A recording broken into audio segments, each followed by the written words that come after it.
Aloha and good afternoon. Thanks for joining us right here on This Is Now. President Biden's campaign aides shot down any speculation that he should or would withdraw from the race following a halting debate performance on Thursday night. The campaign says they raised $14 million in the hours after the debate, but some Democrats are now openly saying they're concerned. Bradley Blackburn has more.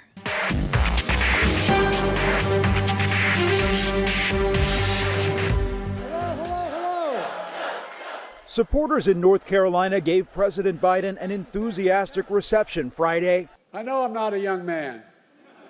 State the obvious. As he addressed Thursday night's debate. I don't speak as smoothly as I used to. I don't debate as well as I used to. But I know what I do know. I know how to tell the truth. And there was no talk about dropping out of the race. I give you my word as a Biden, I would not be running again if I didn't believe with all my heart and soul I can do this job. But some Democrats are now voicing concern after seeing his performance. For what I've been able to do with the with the COVID, with dealing with everything we have to do with. Look, if we finally beat Medicare. So far, party leaders are publicly supporting the president. What do you say to Democrats who feel that there should be another nominee after the president's debate performance last night? I'll make a statement about this, but not right now. Yeah. How do you think he did? Compared to a person who was lying the whole time? Former President Trump did make many misleading or outright inaccurate statements on his side of the stage. I'm the one that got the insulin down for the seniors. I took care of the seniors. We have the greatest economy in the history of our country. We have never done so well. He indicted me because I was his opponent. On Friday, Trump rallied with supporters in Virginia and offered his assessment of Biden's performance. Joe Biden spent the entire week at Camp David resting, working, studying. He studied very hard. He studied so hard that he didn't know what the hell he was doing. This is Trump's second campaign stop in Virginia as he makes a play for a state he lost by 10 points in 2020. Bradley Blackburn, CBS News. Local representatives from Hawaii's Democratic and Republican parties weighed in on the candidates' performances in last night's debate. It was disturbing. It almost looked like robotic with the days in the distance that Joe Biden had. It just looked like a blank stare and lost in confusion again, and a couple times with ending his sentences in stutters. I thought it was really important that Donald Trump did state that he had a physical and that he got high marks for his current health and status and mental abilities. Trump continues to refuse to accept the results of the 2020 election. He already has refused to accept the results of this upcoming election. He spouted out some pretty gross falsehoods about laws meant to protect women's reproductive rights under Roe v. Wade. So I really think I want to encourage us to also focus on the weaknesses in leadership that the other side showed tonight. The next debate is scheduled for September. Meanwhile, the U.S. Supreme Court today ruled that the Department of Justice overstepped its bounds with an obstruction charge used to prosecute hundreds of accused rioters in the January 6th Capitol attack. Erica Brown has more on what this means for some of the defendants and former President Donald Trump. In a 6-3 ruling, the Supreme Court made it harder to charge defendants in the Capitol riot with obstruction. What the majority is saying here is it can't just be walking in and engaging in a riot. It has to be tied to some sort of document destruction. Conservative Justice Amy Coney Barrett issued a stinging and somewhat surprising dissent. She says, or otherwise means you tried to corruptly impede a official proceeding, and a riot is enough to do that. Former Harrisburg, Pennsylvania police officer Joseph Fisher brought the case, his lawyer arguing federal prosecutors were using the Enron-era law as a dragnet. The top House Republican voiced approval of the ruling. Effectively, the court agrees that a number of the defendants in the January 6th proceedings have been overcharged. The impact is already being felt on the D.C. docket, with more cases being ordered for review and deadlines as soon as next week. U.S. Attorney General Merrick Garland expressed disappointment and pointed out in a statement the vast majority of the more than 1,400 defendants will not be affected by this decision. There are no cases in which the department charged a January 6 defendant only with the offense at issue in Fisher. The ruling could impact part of former President Trump's federal election case. I will be shocked if Special Counsel Jack Smith does not have court papers ready to say that he can still charge former President Trump with obstruction, arguing that he was trying to interfere with the counting and the counting of those state electoral votes, which were paper, which were evidence. The court also announced its last day of the term is Monday, when watchers can expect a decision in Trump's immunity case. Erica Brown, CBS News, Washington. A California couple says they escaped an armed carjacker on Maui by hiking to the summit of Haleakala in the middle of the night. This is the man they were allegedly running from, 35-year-old Christopher Helmer. He's now been indicted on 8 counts, including robbery, auto theft, and firearms offenses. MPD says he stole the couple's car at gunpoint on Pi'ilani Highway on the night of June 4th. The victims say Helmer then chased them and fired a shot when they hid behind boulders and bushes off the roadway. The pair began hiking up Haleakala to escape. Nearly 24 hours later, hikers and later park rangers helped rescue them. Helmer remains in custody on $500,000 bail. A military family whose daughter was abused by 2 women at a Navy daycare has filed a complaint against the Honolulu Police Department. They say police failed to take their case seriously until they saw video of the girl being abused. We want to warn you, that video is disturbing. In 2022, Isabella Kirkendall went to the Navy's Child Development Center at Ford Island. Her parents contacted police after seeing bruises on their daughter, but the case went nowhere. 3 months later, after the case was closed, the military allowed the parents to look at hours of surveillance video. On that video, they saw a daycare worker strike Isabella's head and use the child's arm to hit her in the face. That same day, another worker is seen violently shaking the child. A third worker is seen throwing the girl to the ground and then covering her with a blanket. We kept spoon feeding everything to HPD for their case to make the case. They kept saying, no, we're not interested. We're not opening the case. Every camera angle has clear violence on it. 2 daycare workers were sentenced after pleading no contest to third-degree assault. A third worker has not been prosecuted. HPD released a statement that said in part the complaint was received on April 29th and is currently being investigated by the officer's command. Today, Governor Josh Green signed a number of bills into law to benefit the Native Hawaiian community, which includes Hawaiian language education, regenerative tourism, and funding for the Department of Hawaiian Homelands. And we've identified 28 projects. We've encumbered about $471 million of the $600 million. Thanks to the legislature, we have another 2 years to encumber the remaining $129 million. We are looking at generating close to 6,000 additional homesteads. So it's a very active program. We're not through yet. We are aggressively pursuing federal fundings and other funding sources. I have to thank the counties who have stepped up in providing CIP funds, including some new lands maybe in Kailua. So things are happening. I'm excited. We'll have more details on the bills signed into law online and on later editions of Hawaii News Now. In news across the nation, a grand jury in Texas has indicted 2 former school law enforcement officers for their roles in the failed police response to a school shooting in Uvalde more than 2 years ago. Now, today, many of the family members of the victims are still dealing with mixed emotions. Laura Aguirre has more. We're all happy that at least 2 officers were indicted. Jesse Rizzo lost his niece when she, along with 18 classmates and 2 teachers, were killed at Robb Elementary in Uvalde, Texas.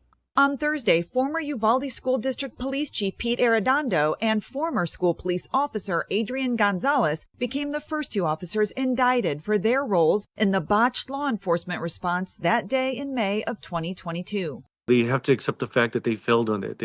and whatever consequences they're faced with, they must accept them. Arredondo is seen as the on-site commander of more than 370 law enforcement officers who waited 77 minutes to confront and kill the 18-year-old gunman, according to a damning Justice Department report released in January. The DOJ outlined many missed opportunities by police to stop the bloodshed sooner, such as hearing bursts of gunfire, getting reports that a teacher had been shot, and receiving a desperate call from a student trapped alive with the shooter. Texas authorities confirmed that Arredondo turned himself in Thursday. He was booked on 10 counts of child endangerment and known criminal negligence, according to jail records, before being released on bond. Both he and Gonzalez face felony charges of abandoning and endangering a child, Uvalde's district attorney told local media there. Rizzo says the indictments bring some peace, but more needs to be done. In order to bring closure, you would want all the officers that failed to respond appropriately, you would want them to be held accountable in an equal way. I'm Laura Aguirre reporting. We're getting another look at the progress being made inside the Lahaina burn zone. 10 months after the fires, properties are starting to show new life. But as our Daryl Huff reports, there is still so much uncertainty over the future that remains. After what we saw right after the fires, this is transformational. I'm on Komomai Street in one of Lahaina's newest subdivisions where most of the lots have been cleared and there's actually shovels on the ground beginning to build foundations. Javier Navarro's masonry crew is digging trenches for plumbing at Kim Ball's lot, just the beginning of the construction rush. Oh, we're gonna have choke jobs right now. Just down the street, amid the landscape of cleared and graveled lots, another neighbor is pouring what's likely the first new foundation in the burn zone, meaning county site inspections are also moving along, far ahead of initial projections that led some residents to give up. I know some of my neighbors thought it was going to be a 5-year process and either have moved to a neighbor island or moved to the mainland or else bought different properties throughout Maui. So that's kind of sad. But just over the wall from Komomai is Mill Camp, the former plantation village, which the county has designated a special management zone. Here in Mill Camp, the roads are so narrow, this is where many people died trapped. The county does not want the people here to rebuild until they have a plan to make the community safer. From here to here, it's 13.5 feet. And for those that knows that what's the legal size, we are far from legal. Sean Sarabe is an unofficial voice of the Kahua and Mill Camp neighborhood. What do you picture is going to happen to this area?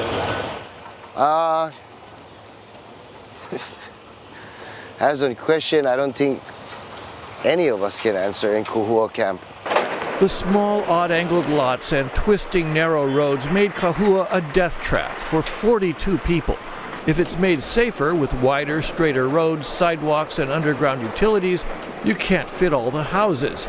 So a land swap is being discussed to expand the footprint to make room for improvements. So most homeowners, even those with cleared lots like Jessica Kariam, can't even take steps to getting permits. How do I know that the property is going to be the same size or that we're not going to be in a different area? No, you don't know. Everything's up in the air. And then, why would we pay all this money for plans that may not even be here? Meanwhile, even with an insurance payout, finances are getting thin. The money's going to run out soon if we don't figure this out. Mayor Richard Bisson said he's considering financial aid for families waiting for the county's decisions, even as he celebrated those privileged to rebuild. I'm happy for them.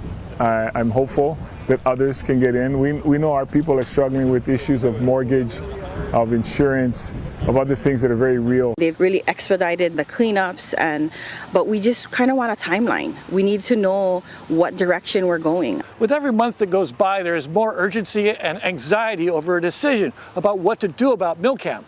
But the one thing that is certain is that it will never be the same. Reporting from Mill Camp, Lahaina, Daryl Huff, Hawaii News Now.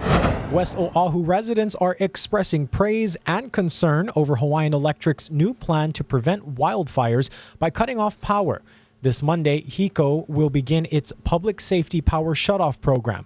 The utility will shut off electricity during weather conditions with a high fire risk, including winds of 45 to 55 miles per hour, low humidity, and the presence of dry vegetation. Some 2,700 customers would be impacted in West Oahu from Kaena Point through Waianae Valley and Nanakuli, areas that have been prone to wildfires during the dry season. With National Pride Month coming to a close, there's a new plaque in Chinatown commemorating one of Hawaii's most glamorous, groundbreaking, and turbulent times for the LGBTQ and Mahu community. The plaque was unveiled today honoring the Glades era. The Glade nightclub was a safe haven for trans and drag performers who were seen as stars on the stage, but outside of the club, they were targeted and often faced violence and discrimination. Some of the performers from that era were on hand today, and they talked about the infamous "I am a boy" Glade buttons that they were forced to wear to identify themselves. We had to wear this badge. It was kind of the law, and if you didn't, you'd get arrested. So it was rough times, and we're still struggling today, During our era, we had to fight to just be out, just to be seen. We had to fight each other sometimes we fight each other just to survive, of how people was to us out in the streets and everything. The new plaque was made a reality thanks in part to the Lepua'ala Queer Histories of Hawaii project. It is located at the 152 North Hotel Street entrance to Mauna Kea Marketplace across from Kekaulike Mall. And here's a live look outside over Honolulu. Drew's going to have your weekend forecast after this break.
You can see in our first alert futurecast going forward, there's a better chance for rainfall because of that upper level low pressure system. This is Friday evening, some moisture just off to the south and southwest of the Big Island. A lot of that moisture is going to be moving in as that upper level low is moving in from east to west. Better chance for those heavier downpours for right now to be offshore, also over near Kauai and over the interior parts of the Big Island. Some heavier downpours also possible Saturday evening just north of the Big Island. We're tracking this very, very closely. Here's a quick look at your surf and shoreline forecast for Friday afternoon. South-facing shores around 4 to 6 feet out there. A little bit of a small boost on north and west-facing shores, and east-facing shores slightly below average as the trades have been a little bit weaker out there. Here's a quick look at your first alert 7-day forecast. Beautiful weather going forward. A better chance for some showers throughout Saturday and Sunday, and a potential for some isolated thunderstorms, but they'll be relatively short-lived and won't be widespread. Breezy conditions and breezy trades will return by the time we get to Monday, Tuesday, and Wednesday. Hey, happy Aloha Friday, everyone. Davis, Kyle, Digital Center. You already know what time it is. Your weekly sports update. We got to talk Little League. Kyle, what is going on this week? Yeah, we got the Honolulu Little League softball team. They just won the state tournament last weekend. Now they're heading to regionals. Now, if that sounds a little bit familiar, you remember back in 2022 when the Honolulu Little League baseball team, they won the state tournament, breezed through regionals, and then, you know, kind of captivated the state with their World Series win. The softball team's turn to hopefully try and do that again. We're all rooting for this team. They start regionals in San Bernardino in July, so we wish them the best of the luck. We will be for sure watching. Very excited for them. We got to keep it rolling. UH fans, you now have an opportunity to create your own jersey for the team, for the Wahine. That's Kyle. right. The Rainbow Wahine basketball team, they're opening an open contest in collaboration with UniWatch. You can submit your own design to have your jersey be worn by the team in January. It's a home game, so the winner gets $1,500 cash prize, and if you're from the continental U.S. or around the world, it's an international contest. The finalists are going to come out later this year. UH always doing something to enhance that fan experience. Scan the QR code on your screen to find the latest episodes of HN Overtime we record every single week. For Kyle and I, happy Aloha Friday, everyone. With a patriotic holiday just around the corner, preparations are underway for Macy's 48th annual 4th of July fireworks show. Miles Minor joined organizers and pyrotechnicians as they carefully loaded tens of thousands of shells in preparation for the salute to the American spirit. Spectacular. Spectacular. Here we are in a clandestine spot in New York Harbor where 50 pyrotechnician artists, in their own right, are meticulously loading 60,000 shells for the Macy's 4th of July's fireworks. It's like watching chefs prepare for a feast, each ingredient a potential explosion of joy. We've come up with this red, white, and blue aerial shell that will burst first with a blue, then to a red, and then turn into a white, and a red, white, and blue shell. There's a special, synchronized American flag fireworks display. This year we've got a variety of new elements from our shell complement to our stage pyro to our drone work that we've got a few surprise and delight moments. For the first time in over a decade, the annual Macy's 4th of July fireworks spectacle will grace the Hudson River, offering New Yorkers and New Jerseyans a front row seat, as if the fireworks decided to switch rivers for variety's sake. Well, the Hudson River allows Macy's show to have something more of a larger diameter shells, bigger fireworks, more three-dimensional than ever before. The excitement is palpable. Overwhelming demand crashed the website where the city is distributing free tickets. We look forward to as many folks having the opportunity to get a ticket for this year's show. And again, New York is at the heart of every one of our shows, and look forward to delivering on another spectacular event on July 4th. And the FDNY's fire prevention inspectors are here, inspecting every shell with the precision of the bomb squad, because, well, they kind of are.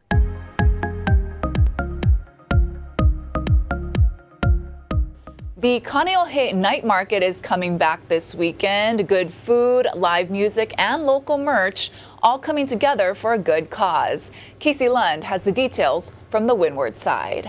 Aloha from the windward side. The Kaneohe night market tomorrow, Saturday, from 4 to 9 p.m. Yes, you may have noticed my rockin' bod here, courtesy of Adventure Balloons. We got Jimmy and Gideon. They're going to be here. Now, you might not get the Hulk VIP treatment, but all of their creations absolutely free for the keiki here at the night market. We talked a little bit about how they got into this amazing art form.